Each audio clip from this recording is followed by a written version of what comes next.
welcome everybody to the Villa Varakino Twitch stream. We are logging in immediately after the final episode of the Book of Boba Fett, and we're going to chat about what we have just seen, including spoilers, as we run through some heroic planetary missions on the planet Tatooine in Star Wars: The Old Republic. We'll be doing this in a little bit of an auto mode. It's a common activity that we do. These are a couple of our main characters. So we won't be talking a lot about SWTOR, we're just using it as a bit of a background to talk in particular about the Book of Boba Fett.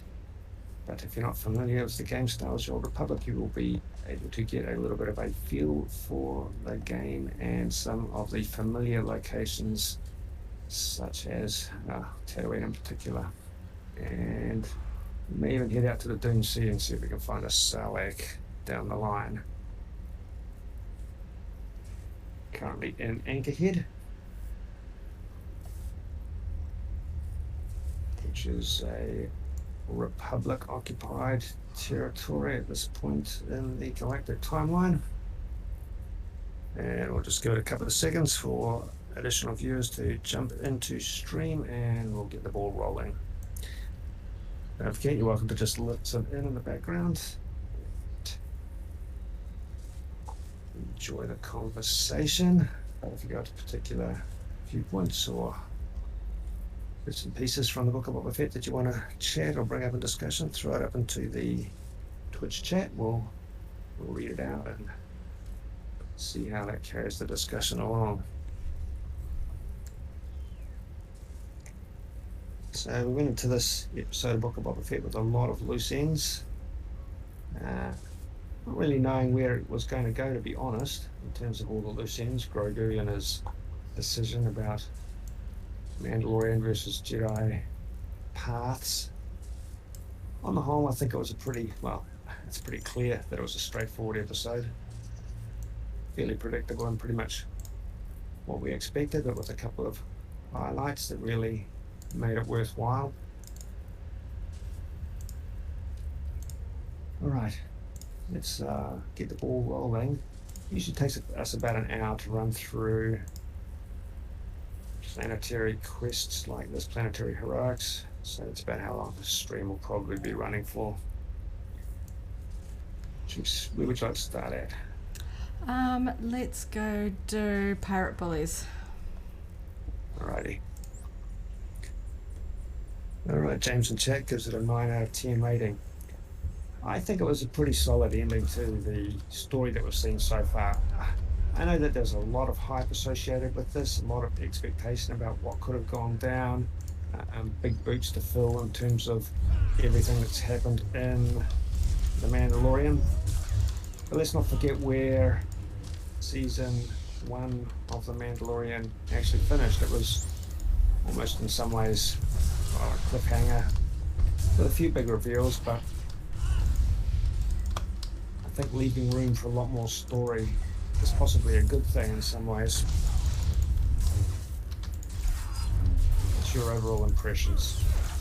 Yeah, I guess because of the last 2 episodes kind of doing a lot of big reveals, a lot of sort of heavy hits in terms of getting fans ramped up, people were kind of expecting it to keep building on that momentum, and I'm like, I can see that this was a spin-off in the true sense, where there is sort of a connection with the main sort of series that it's spinned off from.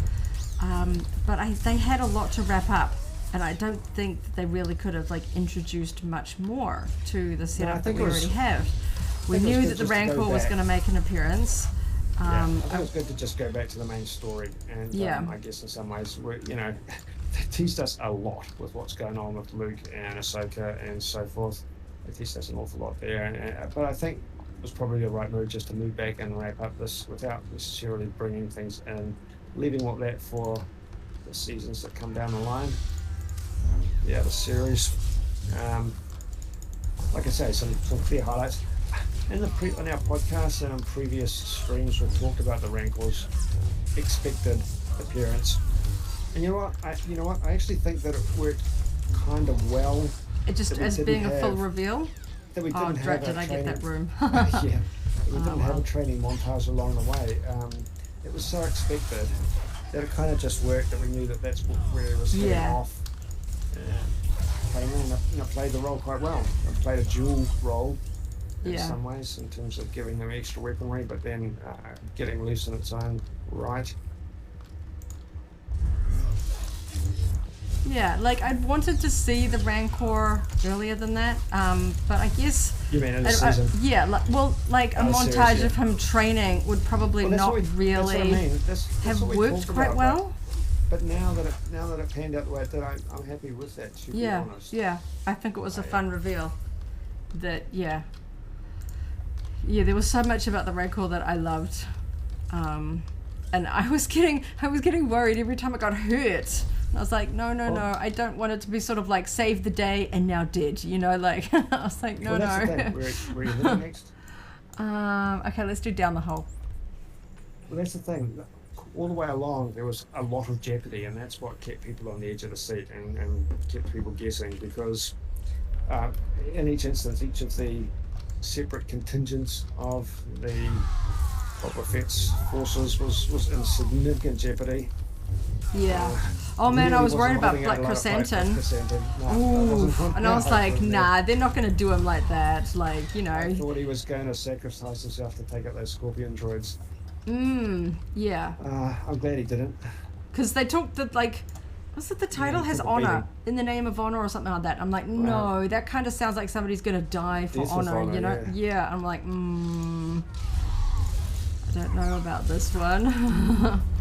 Like, obviously it was a little bit of just a little bit of a fake out there where they're like, yep, let's go down for honors the Mandalorian way. I'm like, well, yeah, we're not going to lose Mando and Boba. That's just not how this show rolls. There were a few fake outs. I mean, the whole X-Wing coming in. Yeah, that was kind of early on, and I was kind of surprised with how much Grogu was present in this episode. I thought they might have just left it open to as a thread to pick up in the Mandalorian season 3, but I guess what we've got now is we know exactly where Mando and Grogu are going to be at the start of Mandalorian season 3, that they're going to be together, that he has chosen the Mandalorian, but not completely, not like he didn't just put down his Force abilities. So are we going to, is he going to be a bit more of sort of like the ye olde grey Jedi type, you know, like a Force user but not technically a Jedi, the way that Ahsoka and like many others, you know, that have like Inquisitors, you know, they're not technically Sith but they're dark side. There is quite the scope for Force users that aren't formally aligned. I think he had enough training to do some things, and particularly he's gotten better. Is going to continue to do some things, particularly when the needs arise, including protecting Din Djarin. So I was really worried he was going to like that they were going to do like a repeat of how they kind of became the Clan of Two with the Mudhorn, which unfortunately met its end, and I was like, no, don't kill the Rancor, it belongs to Boba, and it bonds, you know, like knowing that they're like complex emotional creatures, and I was like, no, don't kill it. I'm going this way. Okay. Just easier. In chat, James talking about his fear for Chrysanthemum as well.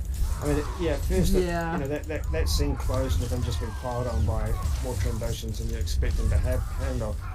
And then secondarily, he was taking a hammering from getting shot at, Scorpion droid claws, guns and claws. We'll go this way. Was brutal.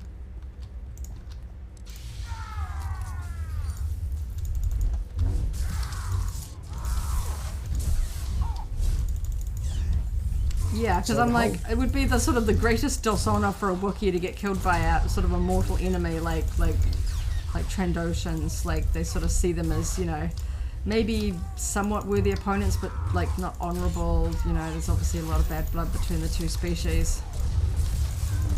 I thought the just as a minor point, I thought the referencing of the Major Domo's Twi'lek species, referencing about his head tails and stuff. Goodness. Yeah, was kind of interesting. They referenced it twice. Yeah. Oh, I've never heard that joke before. Yeah, it was just like I enjoyed him in this episode. He had a lot of dialogue, a lot of gesturing. You know, I've actually liked him the whole way along, to be honest. Yeah, he's fun. I like the way that he gestures. Pretty cool characterization. I was kind of glad to see that we wasn't just never going to see him again. That he's kind of popped up in a few episodes, but this one felt fun. And yeah, it was pretty obvious that Boba Fett was not going to be like, oh yep, I'm surrendering, here's my terms. But I loved how he played it. Sort of charging out there with such gusto and then finding that he was not anticipating to kind of get left like that. Who are we in combat with? Oh, somebody's stunned over there. Okay, we're going to take these ones out. But it was fun. I mean, I think I've written some notes down as I usually do from watching the episode, but my brain is just kind of scrambling. I'm just going to start like talking about some of the fun bits just before I get to going through it in a more... The opening scenes of the episode were basically exposition, laying out stuff that just didn't need to be shown in more detail than a few simple cutscenes, which is what they did, showing people being distributed around the city strategically, trying to find out where the confrontation was going to start. Oh, that's the only downer is the Morning Guards were the ones that didn't make it. Yes, I was a little bit worried about them, and I'm like, they never had names. That's always the red shirt issue, isn't it? We need to instill some peril. Let's we'll kill off the ones that don't have names. Let's go do breaking the code while we keep talking. Breaking the code. Yeah, so like I say, first couple of scenes, up till the opening theme pretty much was just exposition and setting up the overall strategy. I don't think there was a lot of strong it's supposed to be riding rancors, aren't we? Well, it's fitting, isn't it? Yeah. I like these guys.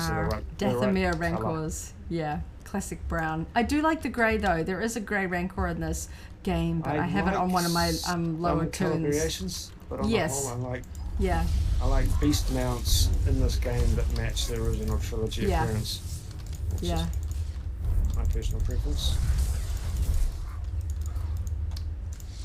Alright, so hit us with your notes. We had the opening scenes, which gave us the lay of the land. Sorry, I'm just going to try and walk and grab my iPad at the same time. Okay, it was a long lot of notes. What have I got? Okay, I've got Genosians over here. So yes, we start out with, I think it was an opening shot of Mos Espa, the big city one. I've got Mos Espa, and then we see the aftermath of the bomb, and it's just black. Just the ruins of the sanctuary, and it's kind of sad. You can clearly see that no signs of movement. No, but obviously it's kind of been, cleaned, as it were. So yeah, there's not like the horrors of dead bodies everywhere. I think that would be possibly a little too traumatizing for anybody in the audience that has ever been in a real life situation like that. They'd be aware of American audiences. But yes, we see that it's sort of terrible. We don't get any kind of mention about who might have survived. We're just like, no, it looks pretty grim for anybody that was there. You're going to see Max Rebo peeking around the corner. Yeah. Being on a break. We learn in this opening conversation with Mando, two of the mods, Fennec and Boba, that Fennec's like, why don't we just use the spice? You know, we could control the spice trade here and make a lot of money. And Boba Fett's like, no. He does not want spice in his town. He's very much against that because he knows it something like it kills our people or destroys our people. The terminology he's using is very much that Tatooine is his people, his home. I've got my Gree conquest. Oh no, I've hit my cap. Okay, I just got to empty my bays here for a second. I did not do this earlier. Okay, just going to do a quick disassembling. Quick.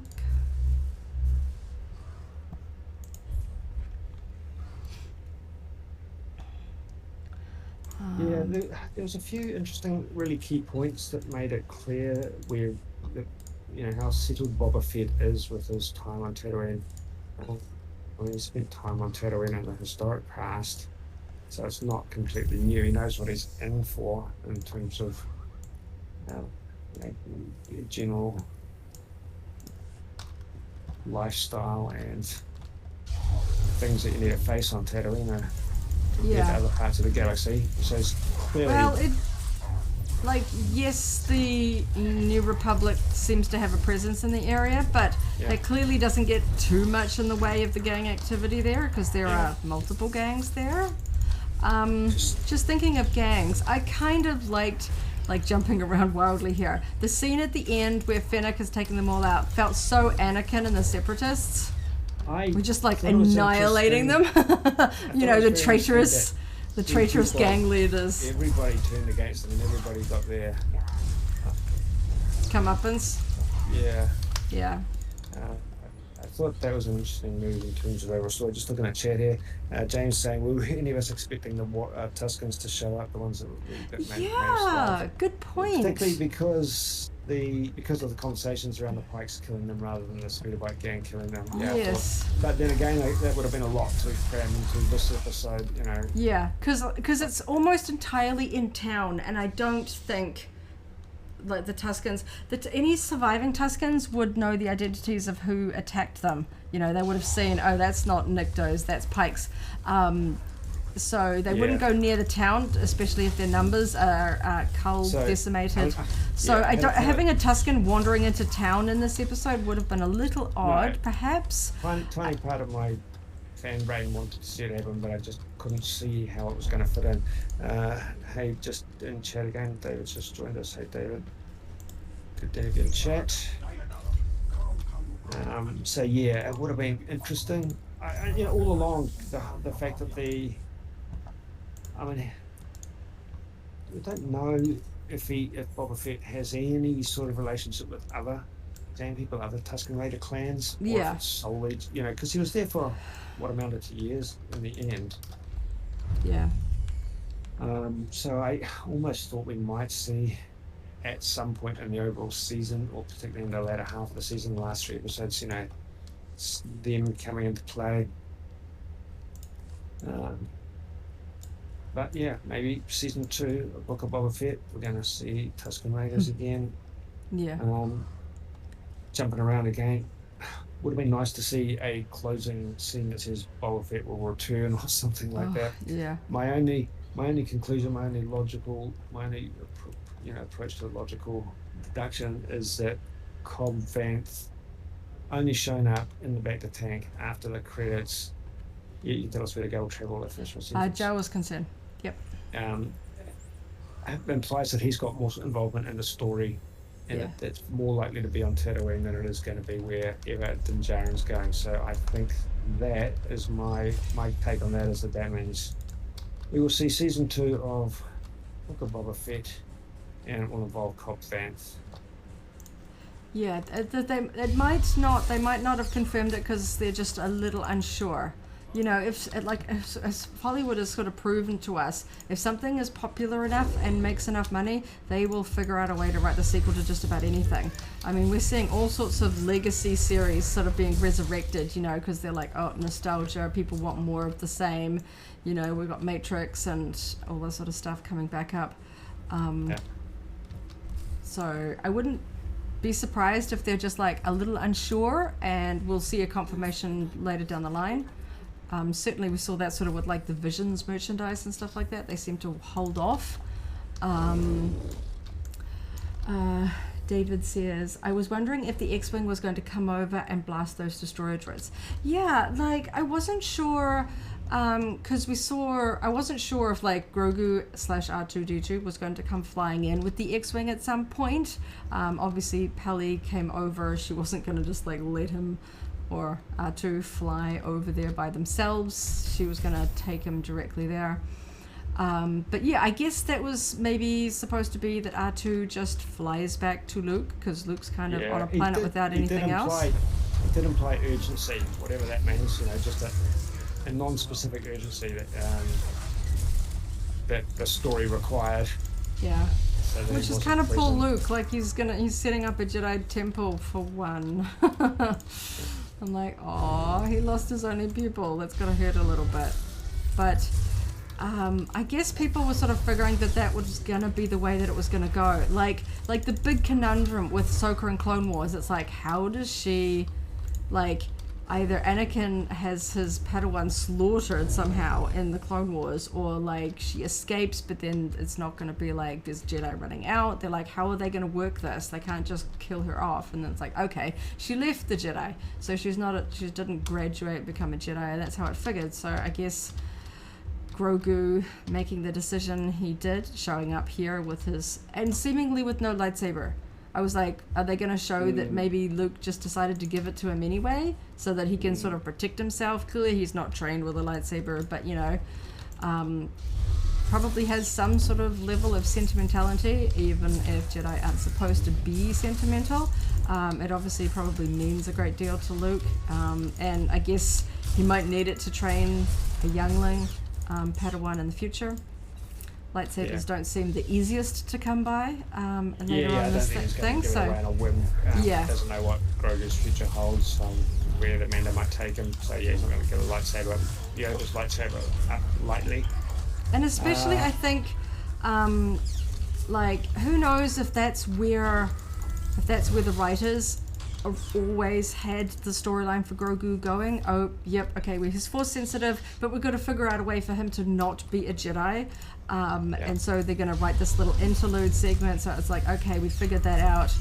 And now he's back with Mando. Or whether they were maybe they were going to write him out of the Mandalorian series so Mando could do his own thing. And maybe they were just like, he's worth too much money in the merchandising and the series in general, that they've got to find a way of putting him back together with Mando. Yeah, the clan of two needs to So jump over to chat. Yeah. David just saying, pretty hard to see the Rancor really taking a pummeling there. Really made us nervous. Especially since we know that they're like emotional. Yeah, it's young, you know. It's just, it's trying to help his people. Glad he got to eat at least one pike. I was so glad they did that. They even had like the feet sticking out of the mouth for a while. I thought that was fun. I wasn't sure if they were going to do it, because like the first one, it looks like he's going to eat him, and then it throws him across like the city with the classic scream. And then I was like, yes, he finally got his smush. And then he did kind of like the T-Rex kind of smush. But with his hands, like, just absolutely rams the other one straight into the ground. That was fun. Fun bits of choreography in that fight overall. Yeah, we'll go down this way. Just made it a little bit creative. James in the chat, pretty sure that someone else will turn up. Maybe a relative will turn up. Be trained in the ways of the Force. Yeah, because I don't know. I'm sure somebody will do the math about how many years apart this episode, the previous episode where we see Luke with Grogu training on the as yet unnamed planet, and when Ben Solo is born. Is he alive at this point? You know, like, I'm sure somebody will sit down and do the math, but I can't do that off the top of my head, and I don't want to assume. But yes, I guess he knows that is a possibility. That if Leia had a child, they would be force sensitive.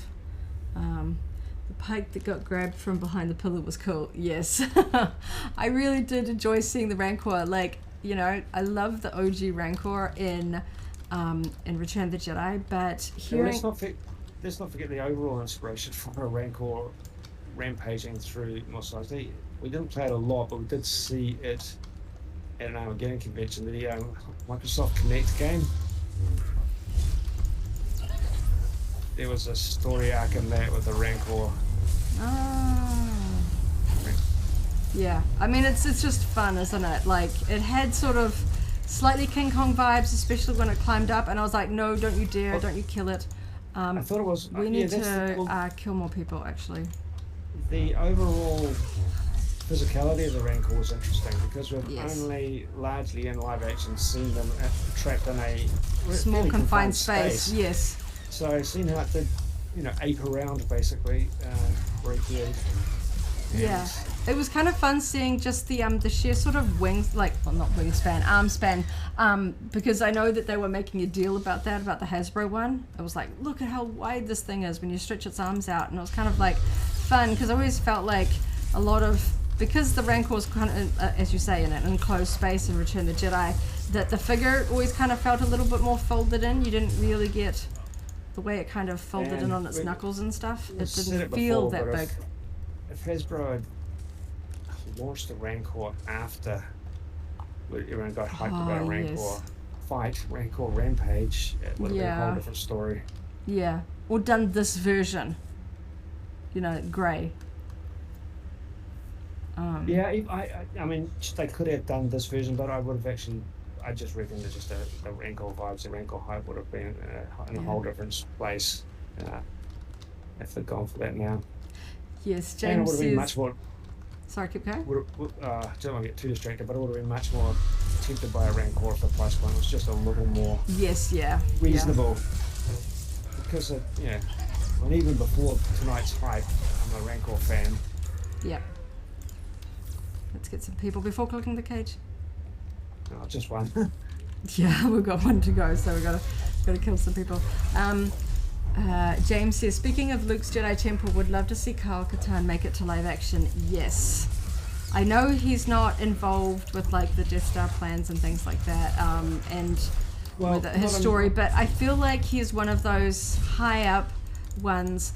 I feel like he's possibly got more of a chance to come in to the new timeline compared to the likes of Mara Jade, even though I do love her. I know how complicated it's going to be. If they make her like an Inquisitor type character, because that is essentially what she is, rather than being called the Grand Inquisitor or something like that, they called her the Emperor's Hand. Now, there is the concept of Inquisitors, Force sensitives running around, not necessarily being Sith or Jedi, not to mess up the rule of two or anything like that, no Jedi, but yeah, Kyle definitely works in the new era. I think he was always a really, really good character. I love those video games. David says, the Scooter Girl did kind of well like a young Geonoso. Yeah, like, I know some people aren't a fan of the mods. Okay, we'll go to Reap the Whirlwind. But I really dig her. I like her vibe. She certainly has like a really cool personality. What's that? Did you say Sarlacc Pit? No, I said Reap the Whirlwind. Sorry, did you go the other place? No. I'm just approving people into the group setup. Oops. Yeah. I have got to finish here. I like your analogy, like a young Geonoso, that she's like a sort of a rebel in the true sense. Geonoso is sort of a rebel before joining the rebellion. She's obviously got, feelings and things. Getting herself arrested at the start. She's obviously not somebody that's playing exactly by the rules. Losing her parents, the way that she did has got to, harden somebody up. And I can sort of see that. I liked some of the moments with Drash, the sort of head mod girl. I thought it was fun when she was thanking Fennec for coming in and saving them, and she was like, "Oh, manners, I like it." I liked the sort of the interaction with those two. I don't know if we would ever see them in any other format, but I quite enjoyed them. Her character in particular, and I'm glad we saw a couple of the mods getting what appeared to be killed when they were all hiding behind the speeder, but the two main ones that we've seen the most do seem to they are in that final shot, which was quite cool. So I'm just going to quickly look at my notes. So we actually got straight to Cad Bane pretty fast. Are you inside? Oh no, you're there. I'm standing here. Yeah, we got to Cad Bane pretty fast, walking through town at the start, and we realized that he is going to the leader of the Pikes, and the mayor is there, which I guess I should have seen coming, that they've like, let's put all the bad guys together. That makes it easy for killing later. Oh, why am I trying to pick up metal? And the Pike leader, who seems to very arrogantly say, haha, we tricked Boba Fett, we killed the Tuskens, and tricked him into thinking it was the Swoop Bike gang.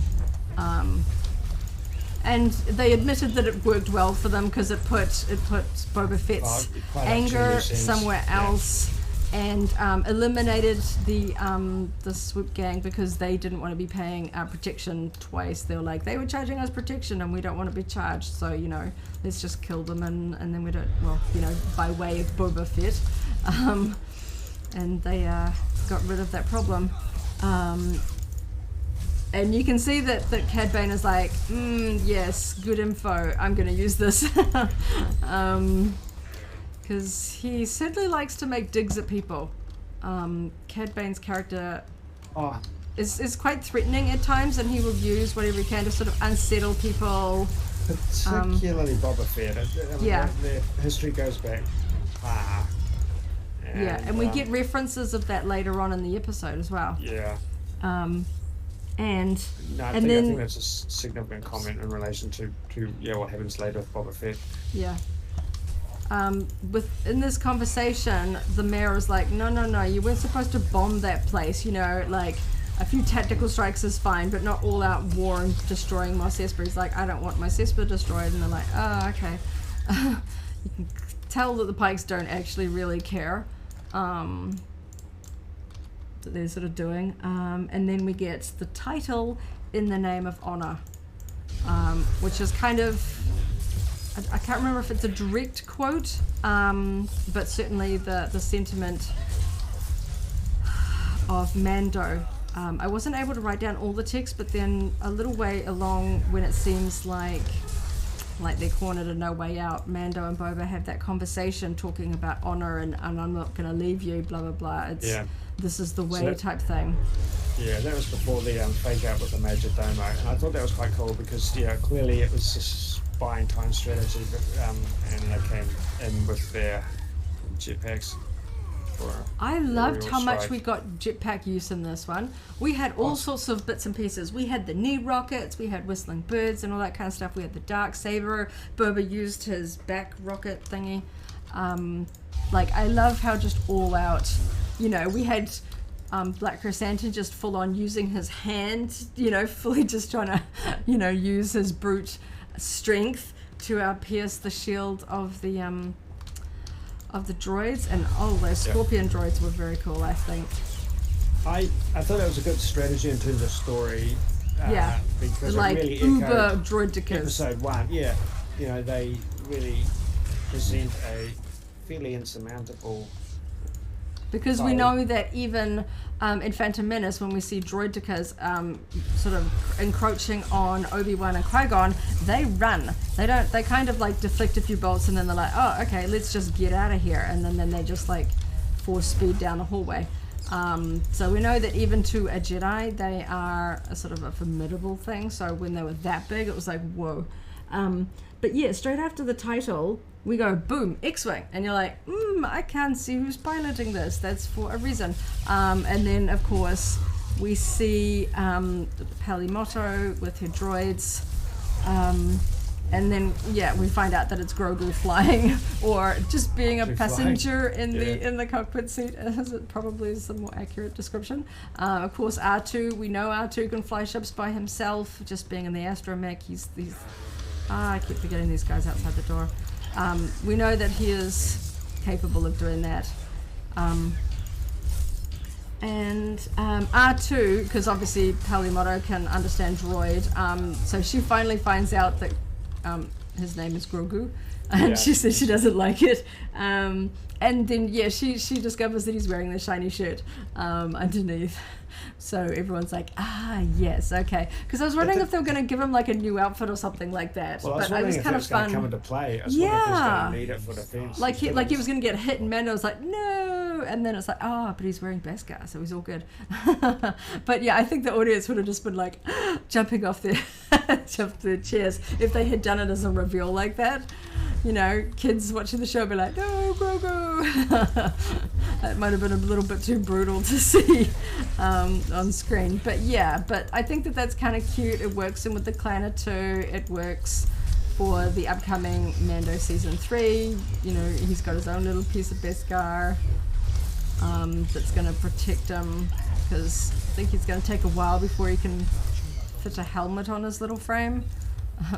I think it would just make him topple over if he was just trying to wear it as it is at the moment. I'm just going to open some junk. And then, after the scene with Peli Motto, we are back at the sanctuary. Sorry, I'm just going to quickly disassemble some stuff while I'm talking. and the Major Domo was there. We know that this is when we get the montage of like they're talking about, oh yeah, we've got these people at this territory, these people here, and the other people there. So we had the mods in one territory, Black Chrysanthemum, and the Gamorrean guards, and they're sort of like, we'll know if anyone tries to sneak up on it. I'm like, maybe not. Let's go do the Sarlacc pit. And then we see the droid voiced by Matt Berry. Sort of basically announced that Boba has a visitor or a guest or something like that, and we're like, okay, suspicious. And of course he goes outside fully in armor with his helmet on, and that's kind of not as common for Boba Fett, so we know something's off. And of course it's Cad Bane outside, being all ominous and stuff like that. And oh no, somebody took the lockbox. Fine. I keep forgetting I'm playing a melee character today. And I didn't write down too much of this. I was really trying to trying to enjoy the detail of this scene. The overall essence was that it was a strategic standoff, and they both had back shooters. Yes. So that there wasn't just one-on-one. That they were gonna that it was gonna be quite a tricky standoff to get the upper hand on.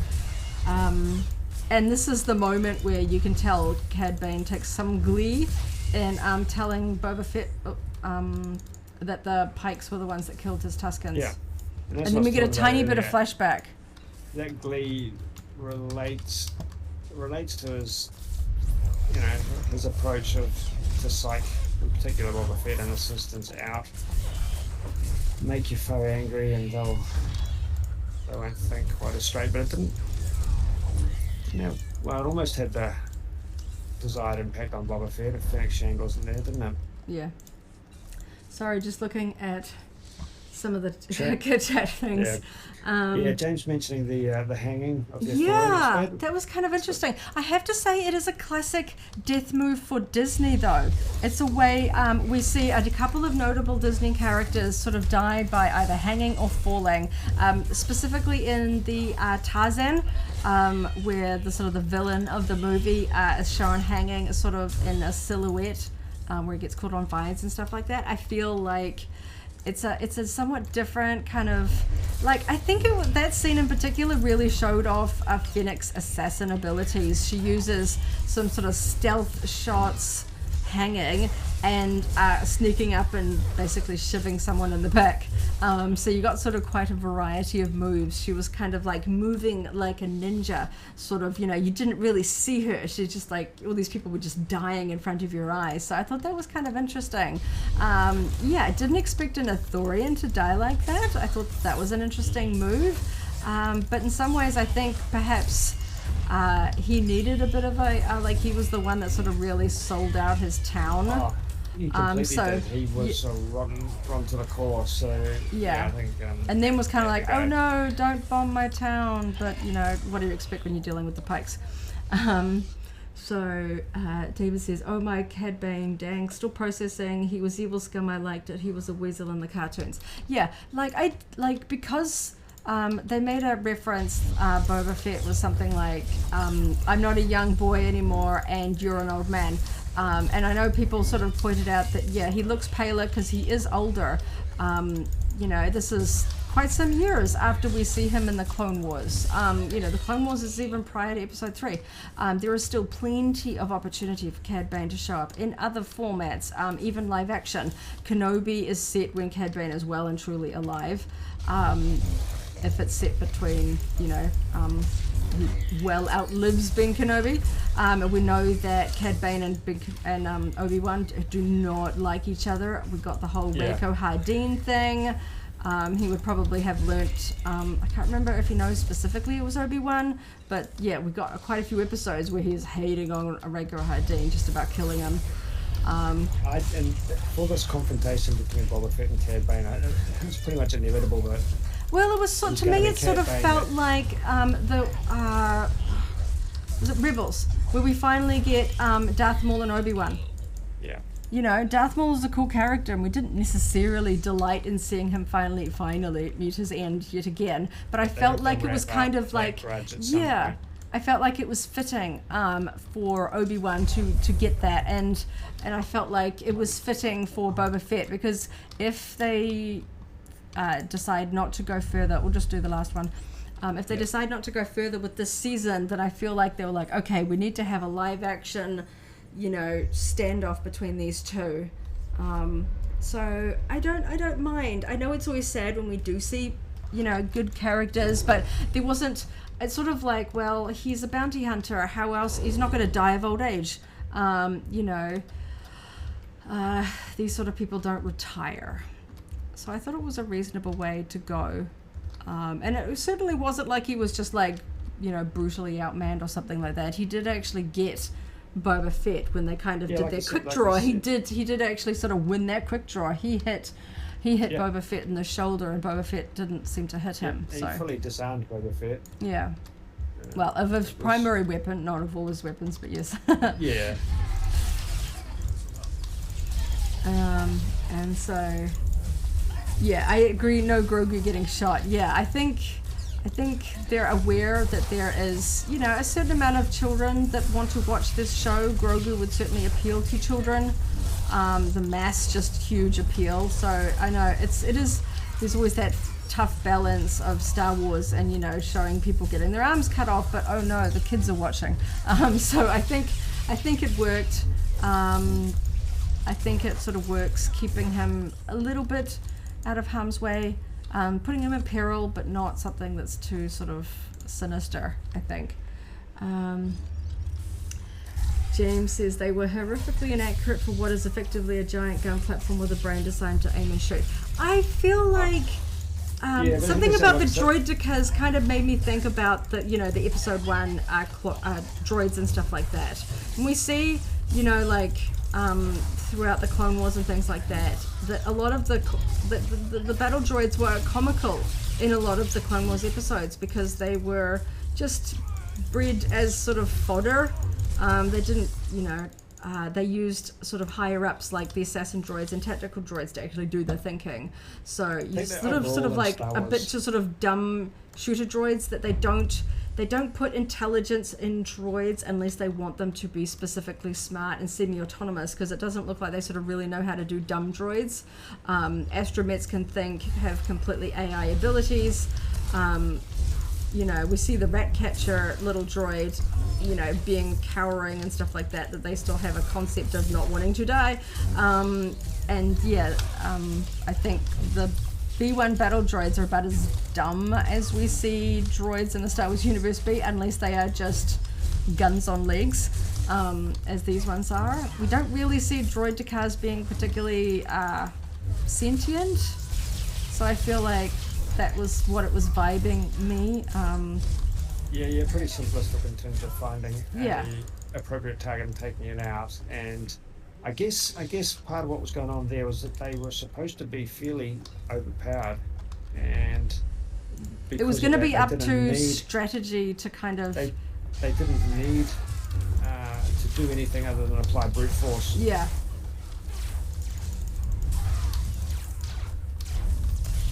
And in terms of their overall configurations, Star Wars technology is not known for its real-world practicality. Even AT-ATs and AT-STs are not. Yeah, they had a pretty optimal war machines when you think about it. Yeah. Just sometimes brute force and interesting configurations is what works for the. They were certainly sinister and posing enough of a problem. That they were what the scenario needed, but anything too clever, they sort of, I guess they were like some of the other, we saw sort of like spider droids, some of the sort of tri-droids and things like that, some of the larger Clone Wars ones. So I feel like it was that, not necessarily the smartest things, but still formidable on the battlefield. David says, the bit where he is tapping the dome with the metal knob was funny. Yeah, I was wondering what that was going to be about. And I thought it was quite funny that, he wants to go fast. It kind of made me think of the moment where, I can't remember which episode it is, where Mando's flying with baby Yoda in his hands, and his ears are kind of flapping in the wind. He seems quite sort of happy. He likes going fast. I thought that was kind of fun. And fun to That was end the the Python. episode on a. Where Python it episode, was by the like way. we go like on We can't land. Yeah. Yeah, can't get close. Oh, get off the bridge. I'm gonna knock you. Yeah, and it was fun to kind of end on a slightly lighter note. Because, we now know where the next season's gonna start off. So, going back to my notes. We get, we saw that the groups are patrolling the different areas, and then the mods are like, something's up, and then you're like, oh no, and then basically all the gangs turn on Boba's companion groups. Starts with the acquisition. Interesting that they had some blasters that were basically based on Ponda Baba's gun. Yeah. So, David says, Aquilus favourite there. Yeah. David says, yes, it was a great end scene. Yeah. Oh, I see a lockbox over here. And James pointing out, as soon as the Freetown's converted speeder or armoured speeder totally sounded like, clearly it was more than just totally sounded like they pulled from the library the sound effects of ATST weaponry. And I was almost expecting, and it might have been quite cool to see an ATST come stomping in, but I feel like they probably weren't going away. to do that because they did that in The Mandalorian. We've already seen we've seen a sort of a return of that, and as far as I'm aware, we haven't seen them depicted on Tatooine. Like the Empire would have to have moved them there. I mean, that's why we see dewbacks, sort of more local sort of sand appropriate transport. I can't imagine ATST's working too well on some of the sand dunes. I need to make space in my inventory. Golly, I keep hitting caps. What is this? It's not letting me. Oh. Sorry, we're still fighting outside. Oh, that's interesting. No, someone else, there's other people out there. Oh, okay. I've got too many toys in my bay. I just need to.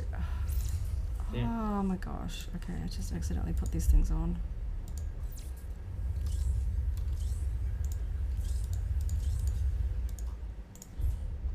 Don't want to actually do it. I always find it fun when things sound like things that we're familiar with. It's sort of a fun way of referencing, making things feel familiar without it being like just, oh, it's one of those things again. Okay, we're going to still rescue some people. Guess we'll go up here.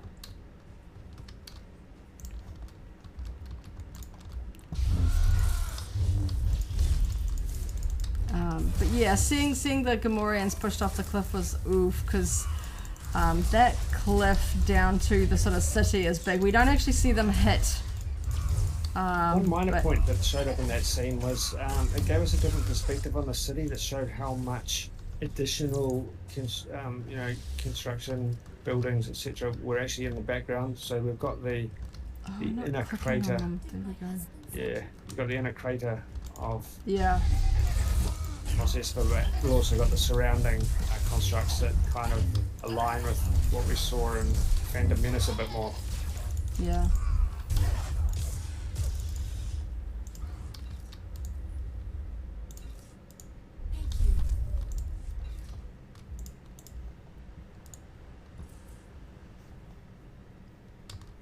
Do you have a male droid? Yeah. I can borrow for a minute. Oh, not that one. That one. No.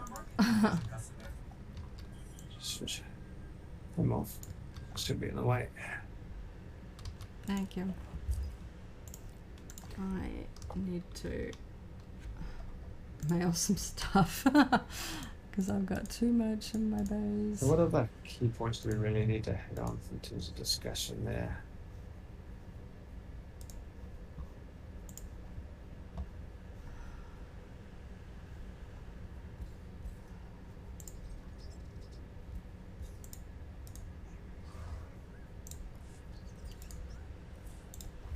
Sorry, I'm just really quickly trying to open some things. Speaking of sounds, James pointing out that it would have been interesting if Boba's sidearms blaster sounded like Jango's.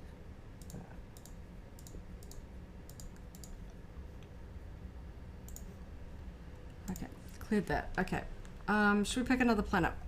Yeah, it's Just to run might not around. get through. Yeah. Or we can do Zerka. Might be a bit more appropriate scale. Okay, sure. We'll go do Zerka.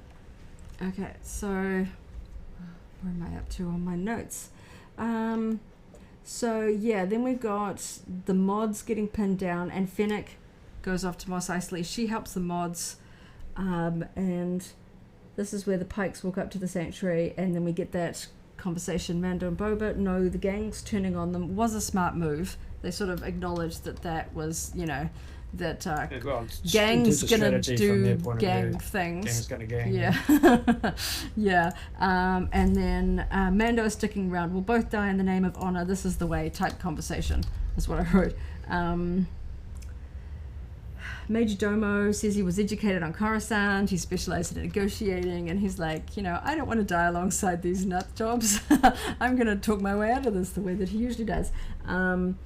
And so he goes out, and obviously he's been set up. But I thought this was a really cool moment where you're like, okay, how's this going to play out? And that's when Mando and Boba come out high up in the sky with their jetpacks while the Pikes are all distracted. And I honestly wasn't sure if we were going to see the end of the Major Domo, but I was kind of glad that he seems to survive the whole thing. Yep. Maybe not. I don't know that he would necessarily be... he doesn't seem to be chained up in this episode. He seems to be sort of with them freely. Well, not perhaps completely on his end freely, but yeah, he's not chained up like we've seen him in previous episodes. And we see some really cool things in this scene. This is where we get like the knee rockets, some really cool moves, whistling birds, all that kind of stuff. And this is when the Freetown people come in on the speeder, and the bartender is leading the charge. And I was like, oh no, where's Cobb Vanth? I thought he'd be like leading the charge, but I thought it was fun to give the bartender some more scenes here. He had a lot of dialogue, which I thought was really cool. Like his wiki makeup, just as a side note. Yeah. It's one of the cooler original trilogy characters, I think, where the prosthetics just totally look like an alien without looking like a mask. Yeah. So then I've got then we find out that Black Chrysanthemum didn't get... He's like throws Trandoshans or something around the corner. Throws people anyway around the corner, and you're like, ooh, okay, somebody with muscle. And he comes along, he gets a few hits. You're like, no, don't kill him off. He was getting hammered by... Yeah, he was kind of like limping. He was getting hit in the leg and in the back and stuff like that. And I'm like, well, Wookiees are strong. He wouldn't have lasted this long if he's going to go down on a few hits. You know, he's pretty strong. Wouldn't have survived a sort of gladiator arena. And he's got scars on his face. We know he's seen some tough situations. They get him in behind the speeder, and then Mando basically sees... I wrote them down as spider tanks, because the name wasn't said, but he sees them sort of a street or so away through his sort of sensor vision and his helmet, and says, you know, don't cheer just yet. Boba tries to use his jetpack rocket, and it does that kind of thing. Like it reminded me of the sort of the rocket launcher against the AT-AT in Rogue One, where it kind of hits the head away, and then it goes sort of creaks as it comes back around. You're like, oh no, it didn't break it. When the sort of the smoke clears. And the big droids blow up the speeder that everyone was using as shielding. So yeah. And this, of course, leads Mando to get out the Darksaber to see if he can do something with that, but it can't breach the shield, the shielding around the droids. Rejects yeah. Denied. Yeah, because we kind of, I guess, figured that because if Jedi lightsabers could cut through the shielding, then Qui-Gon and Qui-Gon and Obi-Wan Obi-Wan would've would have done just like force thrown their lightsaber and just gone pshong, all the way through and just sliced them in half from a distance. It says, James says, was also hoping Boba's side blaster would sound like Django, such as a signature sound. Yeah. And David says, was expecting that slimy Majordomo to get his shot before he gets the tablet, like Boba had enough of his squirming. Yeah, like I think perhaps he was too much of a comedic aspect for them to kill him, even though it wasn't a threat. Yeah, it was probably justified. You can see that they that he is very, very shortly about to be toast, because the pike in front of him is raising up his blaster, looking like, okay, I'm gonna get rid of this idiot. But yeah, he's kind of like, he doesn't seem to ever carry a weapon. So it's kind of like one of those ones where if you're not a threat to me, then I'm not going to kill you, but if you raise a weapon against me, then I'm going to take you down type character, that we've seen in sort of other bits and pieces. Sorry, trying to click things and read stuff. And Boba flies off to get reinforcements. So now we just kind of get like a Mando segment, with all sorts of other bits and pieces. Do we need any more of these? Yes, we do. They're not the round ones. Yeah, I do. I didn't click Okay. on something. Click. I was clearly distracted by my typing because I needed two. I'm just running around here and not doing my jobs. So Pelly turns up on the droid sort of rickshaw type contraption. That's, I'm pretty sure it's the same as the one that we've seen previously with the Bith couple and Anakin and Padme when they are on Tatooine in episode 2. It feels like that sort of thing. And she's always a lot of fun. I like seeing her whenever I can. She's certainly fun. And you don't see that Grogu is with her. Person's going to get the big droid. Just take her time. Yep. I don't think it's immediately obvious if Grogu is with her or not. No, he's wrapped up. He's yeah. at that point. So you're not sure if she's just like coming to find Mando or whether she's actually like, hey, let's go find Mando together. I like that she never seems to be without like a whole horde of droids following her. That's kind of fun. Okay, and yeah, everyone's cornered by the droids. There's a sort of a discussion between the bartender, Drash, and one of the Freetown peoples. I lost where you went. Okay, there you are. Yeah, let's give one more biotoxin box. Yeah. Oh, where are you going? Where are you going? I lost sight of you. You like ran off. Okay. Oh, you're doing that one. Okay. Yeah, we got to kill a couple of minutes. Oh, a minute. Yep. Which I thought was fun. Some of the sort of lower down characters having a conversation. They are obviously not just going to sit back and let the heroes save the day, which I thought was fun. Then we finally get Mando and Grogu reuniting, and that was so cute. Like, gives him a hug, and I think he says that he's got the Beskar on then? Yes, he did mention this shit. Yeah. And then somebody says the name Scorpion Droid, and then we get the moment where the rickshaw crashes and Mando kind of does this cool dive to catch Grogu. It just goes to show how very protective he is at this stage. Obviously not that we didn't know it already, but I think that sort of really hammered it in. And this point we see or hear the sort of the footsteps and some roaring off in the distance, and everyone's like, yes. Like they didn't need to sort of ham it up and make it go for ages. But I like the kind of the like Jurassic Park T-Rex sort of stompings, and then we kind of saw a little bit of the back, got a little bit of the claws, and then it was like the full reveal, because we haven't really seen it large, standing up, all that kind of jazz, which I thought was really fun. Here I am trying to pick up metal with this character. Yeah, and so this was a little bit hard to recap because my brain just wanted to like watch all of the Rancor mayhem. Did you get through that, mob? Okay? Yeah. Okay, I'm stuck behind a box. We are done. We can go down here. Yes. And yeah, so we've got things like the Rancors on like the buildings. So You kill these things, and I'm just going to read out some bits and pieces here. So Mando gets into the bubble. He uses the Darksaber. Grogu comes out, uses the Force to pull a piece of the droid out. It was kind of funny. It's like he likes little round objects and somehow managed to pull a piece out of the sort of droid leg.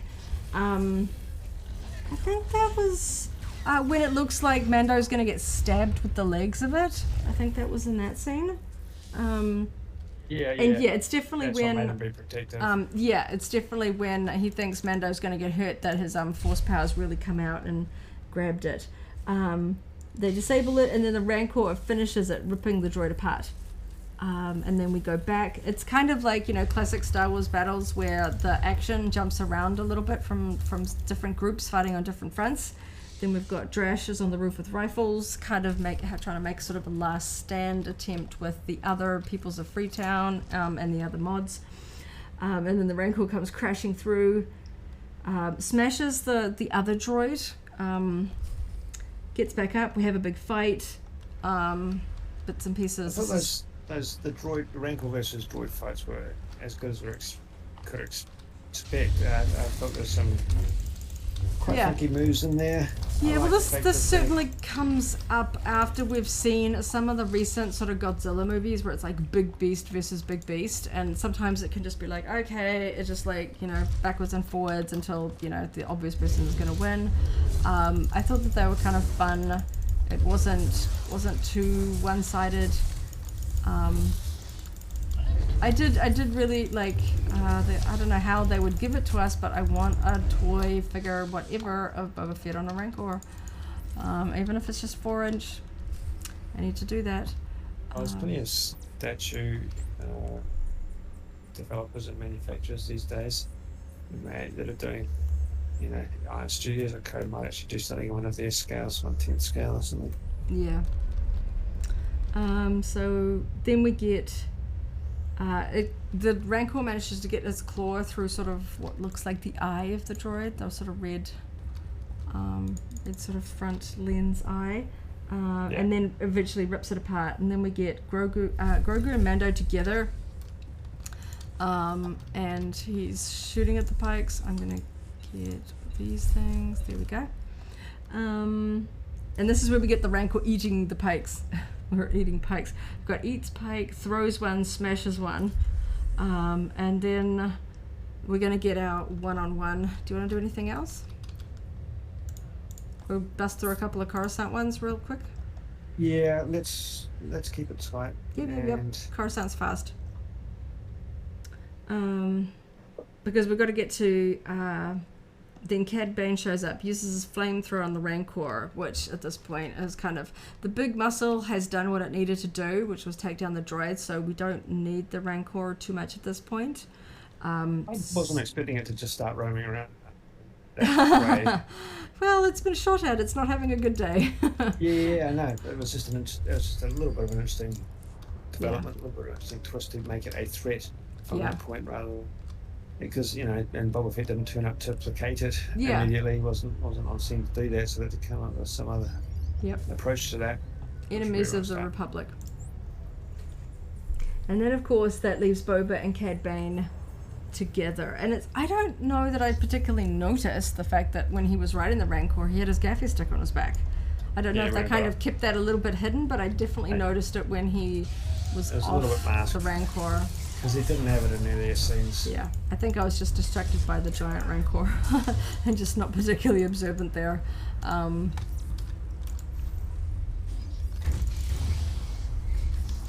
then, of course, at this point, it's clear that not everyone's going to walk away from this alive.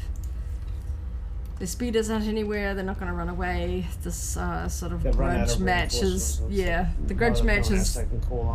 Gonna go down, and so he says he's not a little boy any longer and you're an old man. Quick draw, Cad Bane gets first hit, Boba gets knocked down, and then he's kind of dissing him even further. He talks about your father's blood in your veins. He's obviously sort of referring to Django in a really kind of mocking way. Come on. Sorry, I'm just picking up some crystal outside. And he kind of I can't remember how he does it, but he takes Boba Fett's helmet off. I think he just like rips it off with his hands.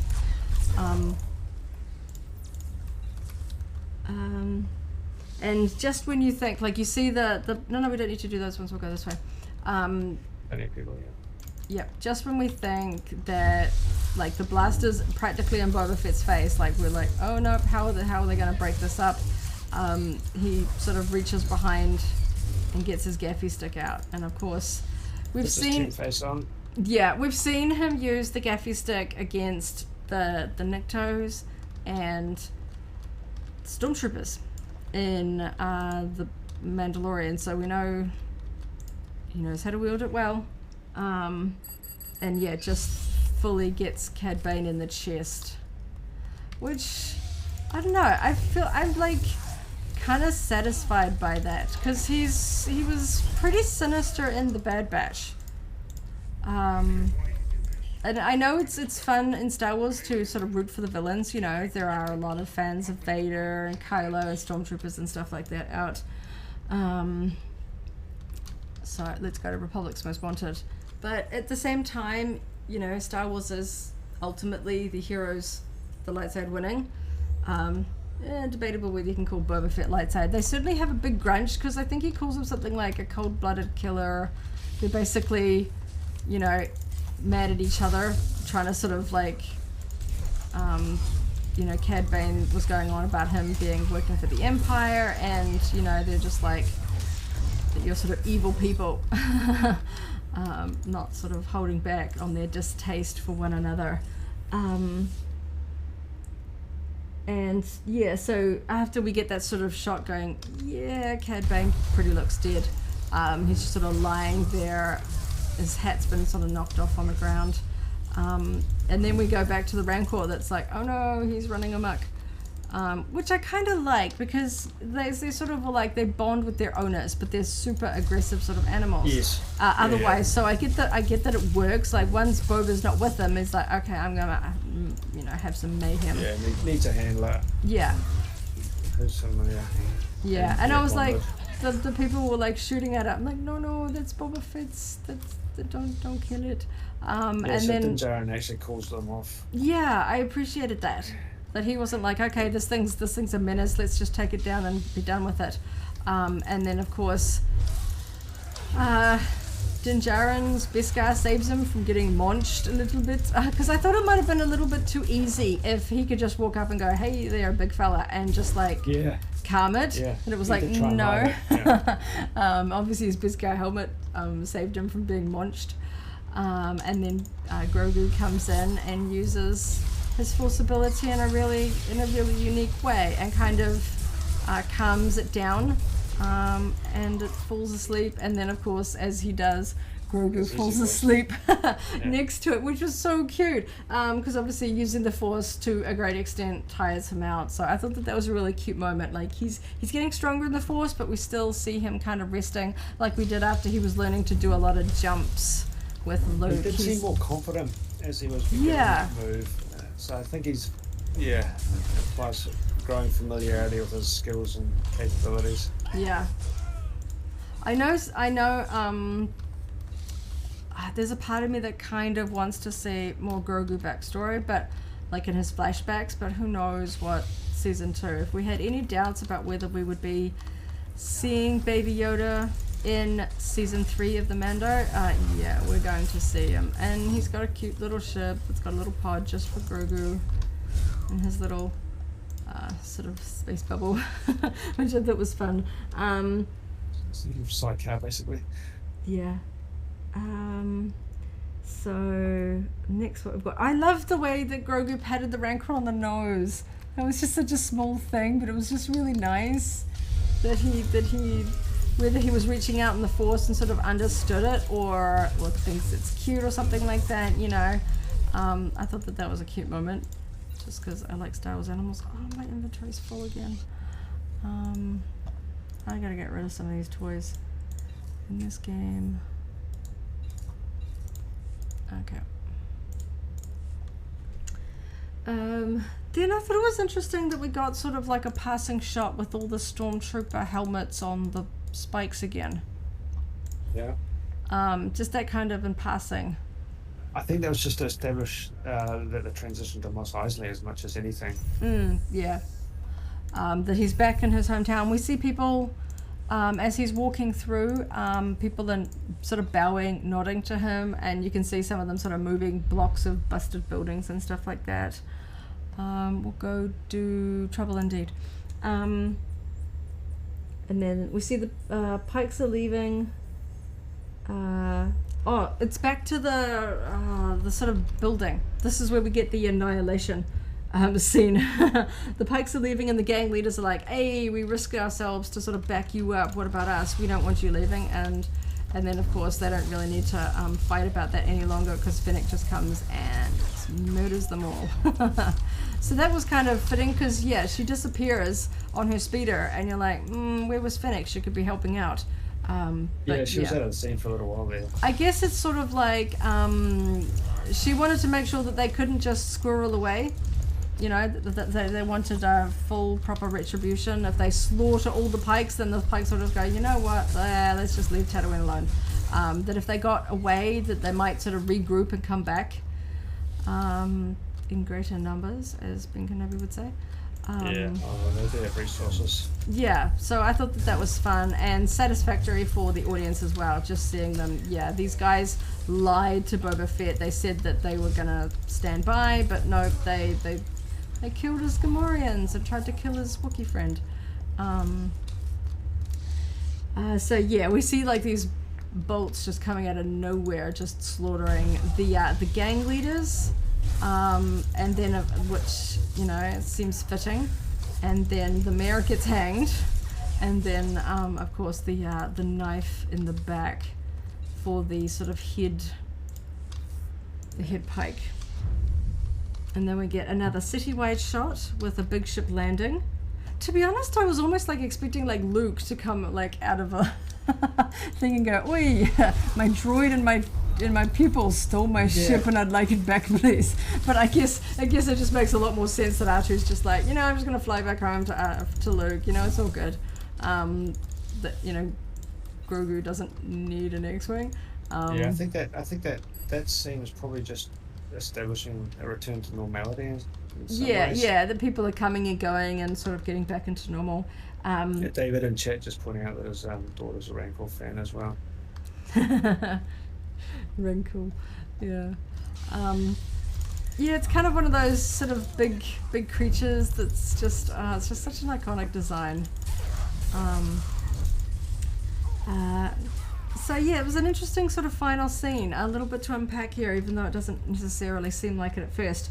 So the city's fixing up, everyone's bowing to Boba Fett, kids give him fruit, the Wookiees walking around, and then it sort of pans, they're sort of talking about how he doesn't want to be mayor, and my brain was like, hang on, we just did all this fighting for, you know, to control your territory, and then of course, no, he wants to be the, what do you call it? The daimyo, the crime lord, not mayor. You know, they're two different things. The mayor got strangled, and he doesn't want to do like the day-to-day running of the business. He wants to be a crime lord. So yeah, or overseer at least. So he might be moving away from the crime aspect a little bit. Yeah, and they're sort of talking about this. He throws the fruit to Black Chrysanthemum, and then we see sort of like the group of the surviving sort of cluster. We see like a couple of the mods, we see Black Chrysanthemum, Boba and Fennec, and they're kind of like, well, you know, we survived, we did it, and then we sort of pan up slightly, and we kind of get like the twin suns up in the sky, and then we realize that it's a sort of a space shot, and we get the N1 starfighter with Mando's ship, and Grogu's in the little dome, and he has his little knob, which we saw Mando give him in one of the sort of slightly rushed scenes, I think. His little dome that you can, his little knob that that I guess Din has been storing away in his pocket. Well, it's the last surviving piece of the Razor Crest. So that was kind of cute that he's got that, and he saved it. It was obviously his little memento of Grogu. We'll do the last one. And then tapping on the window, and I was like, what on earth does that mean? Because obviously they don't communicate quite well. He doesn't have the Force to sort of sense what Grogu is saying or meaning, or a droid to kind of, I guess, translate a little bit. And then, obviously we see him use his boosts again and go really fast. And we see sort of the effects of that in his little bubble. So I guess we don't really know where they're heading. We assume that that Luke's X-Wing and R2 are long gone back to his planet. Because we know he has his own X-Wing later, of course. We know that he goes to Ahch-To with it. So it doesn't just disappear, and R2's got to get back somehow. And then, of course, we have end of the main credits scene, where, because there's a reference that, was it Fennec or somebody was like, oh, you should have a thing in the Bacta tank, and he's like, no, I can't, somebody's using it. And I was like, oh, okay, they're not saying who. And then I should have seen it coming, but I try not to spend most of the time thinking about what's going to happen or try and guessing. I like to just kind of watch. And we're going. Yeah. You got all the beams? No, I'm getting it now. Okay. So Cobb Vanth's reveal, and interesting that the mod artist is there with his gear and his equipment. Yeah. So I'm not quite sure whether they're like, that wasn't like the big reveal that I guess people were hoping, like an announcement or a trailer or something like, hey, season 2 of Boba Fett, or hey, Kenobi's up next, or like something. But it's intriguing. I liked Cobb Vanth. My heart dropped when it sounded like the bartender was like, oh, you shot him down in cold blood. And I'm like, ooh, that sounds like he got killed. But they looked like they were helping him. Yeah, because I was sure that it survived. And I was really starting to doubt myself for a moment then. Yeah, I was like, okay, is this like another fake out, or did he actually, like, did they decide that, oh, he succumbed to his injuries? So they played out the whole episode without him. So yeah. So I'm like, yeah, he wouldn't have just sat by and let other people defend Tatooine if he was alive and capable to join in.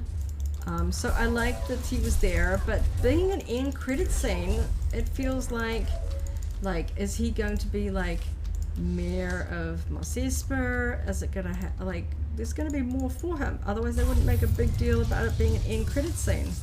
No. So I don't know quite what they've got there. Does that mean we're going to get more of Boba Fett and stuff on Tatooine, and we need him alive?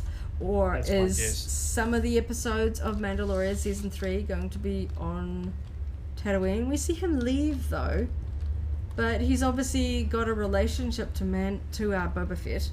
So I don't know whether he'll be, like, chicken in on time to time. My gut feel is that Mando Season 3 will move away into slightly new territory, even though we've completely reunited with Grogu and reset that aspect of it. I feel like we'll move into new territory, so at least Tatooine to Boba Fett and Cobb Vanth. The only thing I can think of that they've drip fed us with the story is something to do with the Darksaber and Bo-Katan.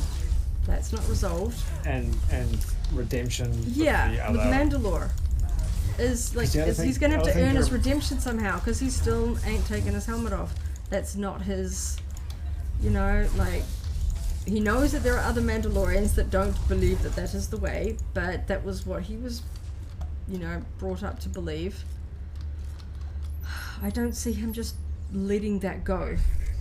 This one was literally called something in the name of honor or something like that. Both him and Boba are very much on honor, so I don't see him leaving that alone. We can just go downstairs and kill a couple of things while we wrap up. So yeah, I think it's one of those ones that I'm going to have a bit more fun watching on repeat. I think half of the problem with after the last 2 episodes is you're like, what's going to be the big reveal? What's going to be the big reveal? And I was like, when the episode shows up, it was an hour and 20 seconds or something like that. I'm like, ooh, I was kind of hoping for more. But I felt like it was a good length. It wasn't like, oh no, droids, rankle comes, smush, oh, we're all good now. It wasn't too rushed. You know, if you're going to build up an impossible scenario, don't make it winnable too easily. And I felt that was sort of fairly balanced in this one. There was peril. We see people getting killed. That it wasn't just an easy sweep, but it wasn't like a massacre of 3 people left in town. I'm glad they weren't too brutal, because we had enough people die in the sanctuary. Yes. So I'm glad they didn't completely wipe out the mods and Black Casentin and so forth. Let's get this big guy in there. Yep. So overall, yeah, I think perhaps some people will feel like it. Yeah, because the previous episodes with Luke and stuff like that. But plus there's all sorts of rumors swirling around about Bosk and other bigger connections to other parts of the story, but that wasn't I think it would have. I think it would have a little bit smaller for now. Yeah, I think it would have broken up the pace, because they kind of have to, if they bring in a character from somewhere else in Star Wars that isn't in The Mandalorian, they have to kind of bookend it with a bit of exposition, explain who this character is and why it's important. You know what I mean? Character. Yeah. They say what he's been doing, and they can't. Yeah, burn him too easily. That's why they didn't just bring in Cad Bane in this episode. You'd have to kind of have a little bit of a scene of them talking for too long while they just stare at each other menacingly. I like the way that it sort of played out. You put all the chess pieces on the board, and then you make your moves in the final episode, rather than sort of doing anything big and dramatic. Because if I recall, I'm sure we're all going to go back and watch The Mandalorian and the Boba Fett episodes to fill in the time before the next Star Wars series. But, the first season of Boba Fett, Mandalorian, sorry, the Enclave gets wiped out. It wasn't exactly ending on a high note. Moff Gideon wasn't defeated. We saw that he had the Darksaber. The Stormtroopers kind of won that one. And they kind of escaped through the tunnels and sort of ran away. They didn't really have a triumphant ending to that one. We knew it wasn't over. Yeah. And we didn't get any kind of legacy characters. I still kind of kept trying to remind myself that the likes of Luke and stuff like that wasn't till the end of season 2. And I think that was kind of sitting in a lot of people's minds, saying that, we got something really cool at the end of Mandalorian, we're going to get something really cool at the end of this one. And I'm like, well, no, it's just mixed around a little bit. I think it worked well as a spin-off. I know some people wanted to see more of Boba Fett, but The Mandalorian is kind of the Disney Plus darling. I don't think they were ever going to do a series that was a direct spin-off that didn't have the Mandalorian featured in it. And I enjoyed his scenes. I really enjoyed the scene of the two of them sort of fighting side by side in the because that's a deal with Mandalorians. They don't, as a society, as a culture where we see them in things like Clone Wars and stuff like that, they fight together as teams. He talks about, that brothership and solidarity is at the core of Mandalorian. They have clans. They don't sort of just, unless they're bounty hunting, then they do sort of one-on-one things, but they tend to be a culture that stays together. David says, maybe Mando is going back to see that lady in the village that was attacked by the ATST. Well, yeah, maybe if he decides that he can't be redeemed, then if he's going to be shamed for taking his helmet off, then maybe he'll... Someone who understands him, yeah. Yeah, because, my heart really, really... Oh, that was a sad episode. You're like, but he could settle down, but his Mandalorian beliefs. It's a short story, yeah. There's that tease where it looks just like she's starting to move it, like he's hesitating and doesn't stop her immediately. Yeah, it would be fun to see some, like we got Paz Vizsla and the Armorer. It would be fun to see if there's any other sort of characters and bits and pieces from previous Mandalorian episodes show up in season 3. But yeah, I think it's one of those ones where, some people might be mixed. I think it was a lot of fun. It gave me exactly what I wanted. Reasonable action, the characters that I was really rooting for didn't get killed off. I'm never particularly a fan of storytelling where they just decide that they need to kill off a main character just because, you know? And I'm like, yeah, I know people go on and on about the red shirt cliche that the unnamed, you know, character in the background is the one that gets killed to show that there's peril. But at the same time, I don't actually care. Like, I don't like it when shows just kill people off just to like mix things up a bit and keep the audience on their toes. So it's like, it just sort of feels depressing, and I think Star Wars always needs to end. I mean, yeah, if you're talking about the sagas, then the middle films end on that sort of jeopardy token. But at the end of the day, you know, you get some sort of resolution. The good guys win. The light side prevails. And I like where this one ended. I think it's set up so they could do another season or have Boba Fett show in the Mandalorian season from time to time. Who knows? Especially because they kept drip feeding about like the myth of the mythosaur and, you know, uniting the clans with Darksaber and stuff like that. And I'm like, well, if you're going to talk about reuniting Mandalorians, then, you know, who knows? You're going to start pulling in a lot of different people here. We saw that Mando was completely on board to put aside any of his own personal things and to die in some sort of last stand for Boba Fett. So Boba Fett may be like, okay, man of honor, you need me, I'll come if you call me.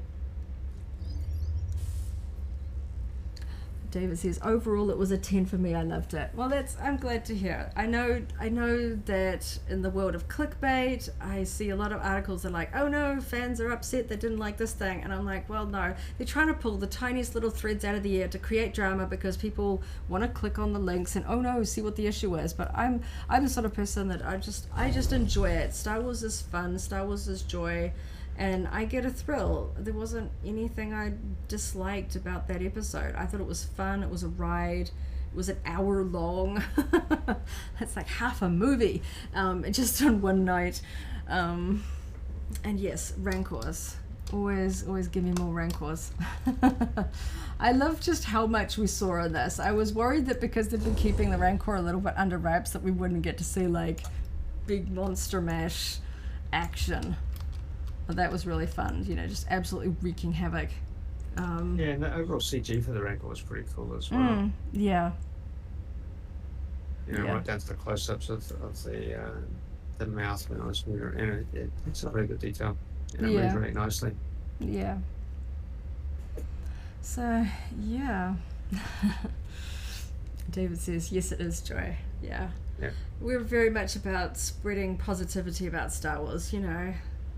Nothing in this world is perfect, but I know that the people that write Star Wars, that make Star Wars, just want it to be the absolute best. And, you know, if it's like music, movies, books, there's always going to be somebody that, you know, it's not the biggest deal for them. And there are people out there that don't like Star Wars at all. It's just not for them. But, yeah, I really enjoyed it. I kind of hope that they said that, hey, look, there's like season 2 coming next, but I will just take whatever is coming next. This year is going to have so much Star Wars in it. Yeah, well, that's the thing. We're expecting something big in May, and we're expecting Bad Batch sometime in the Northern Hemisphere spring, which equates to March, April, May. Yeah. So there's a chance that Bad Batch might bridge the gap between this and Obi-Wan. Yeah. And then we move into Andor in the third quarter of the year. Yeah. But now that this is all done and dusted, and probably going to be a couple of days before StarWars.com catches its breath and so forth, and we may be fortunate enough to hear some news sometime soon. Yeah, we know that streaming services often sort of give things about a week and kind of look at the viewership numbers and stuff like that before sort of green-lighting things, so I'm hoping that we'll get some sort of official announcement about what the next thing is. Certainly they've got to get the hype train going, whether they give us a trailer for something coming up soon. It'll be exciting. Yep. All right, well, when it does, we will do more of these live streams where we can discuss things after the fact, after screening, after broadcast.